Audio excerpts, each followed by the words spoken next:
And we're back with another episode. What is going on? Today we're going to be talking about EV startups and I think the direction that the EV market as a whole is going and the companies that I think are actually going to fail during this process. And this is kind of unconventional from the other episodes I make, as I like to talk about, the crypto markets and the stock markets within the tech industry. But this is something I just want to give a little attention on because I think having this knowledge will help better or help make your stock decisions and crypto decisions a little bit better. So we're going to start off with this little vehicle right here. I shouldn't say little, it's pretty big. It's an EV box truck by a startup company, Canoe.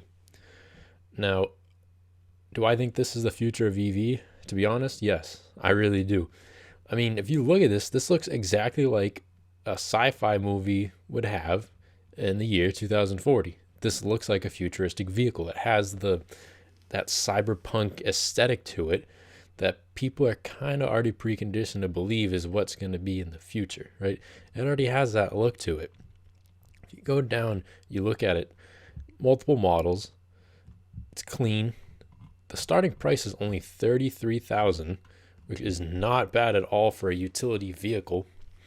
And I think that while obviously Tesla, Lucid, Neo, they're not really making industrial type vehicles, I think this is the type of company that will move into that market of the industrial type businesses.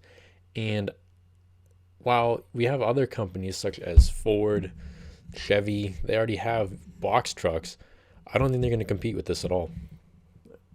I really don't. I think that Chevy, Ford, I think that they're going to be dying in the EV movement. Reason being is that if you look at Chevy, Ford, GMC, all these other companies, they don't really have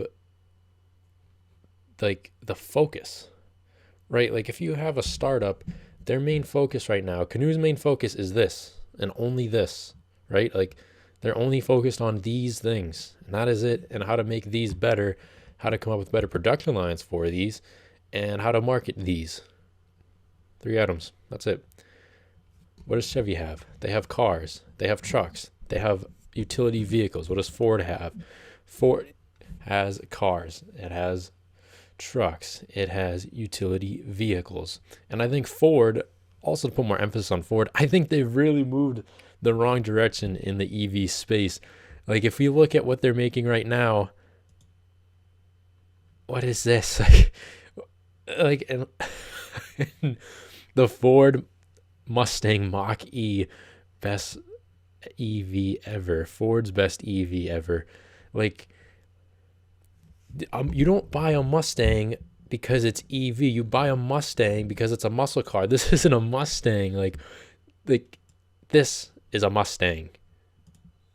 That is a Mustang. What is this? Like this is a little commuter vehicle. This isn't a muscle car. This thing does not scream aggressive power to me. Like look at this thing. You have a tablet in your Mustang. Like you're supposed to have a shift knob in a Mustang. I'm not a classic car kind of guy, but even I know that this isn't it. This is not the future of EV. Like I would put more money in this than this. A vehicle that has been around for decades and has a familiar name, because they're completely stripping away what a Mustang is and they're trying to turn it into something else to make it more marketable. But I don't see it working. I think these are the types of things that are actually going to head. I think Ford is what's going to die. I think Chevy will probably be along with it. I mean, I think General Motors, if you don't know, General Motors actually owns GMC, Chevy, companies like that, Cadillac. And them as a whole, they might survive if they narrow their focus down on a few particular things. But I think startups like this are what's going to win. Also, another company, look at this little guy, the Zooks, powered by NVIDIA, autonomous taxi driver. So this actually, nobody drives this. This is completely autonomous. And they're using NVIDIA components. This, as crazy as it sounds, I think this is the future of vehicles. Again, it has that cyberpunk aesthetic. They even have that purplish blue neon color just because they know that's exactly what people think of. I mean, it's compact, Seems pretty practical. This is just a taxi vehicle. This isn't something that's going on the highway. Just, this is more or less just a little city commuter taxi cab type thing. And, these vehicles, these robo taxis, as you see in the article, it's said roughly to be about $2 trillion market by 2030. That's like 2 Amazons. Imagine Amazon. Like 2 Amazons. This. It's absolutely insane, but I think it's true.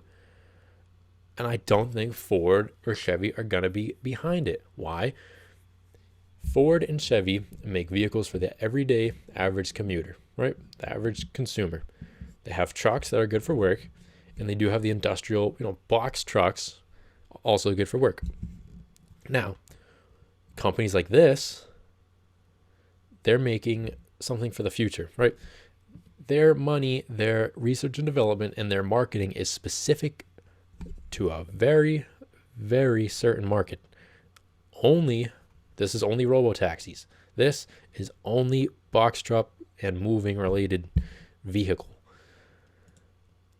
Ford and Chevy, on the other hand, with their consumer market, as people move into the EV space, and Ford, Chevy, I'm not just saying just Ford and Chevy. There's obviously other larger car companies, but those are, 2 American household name brands that I just use an example.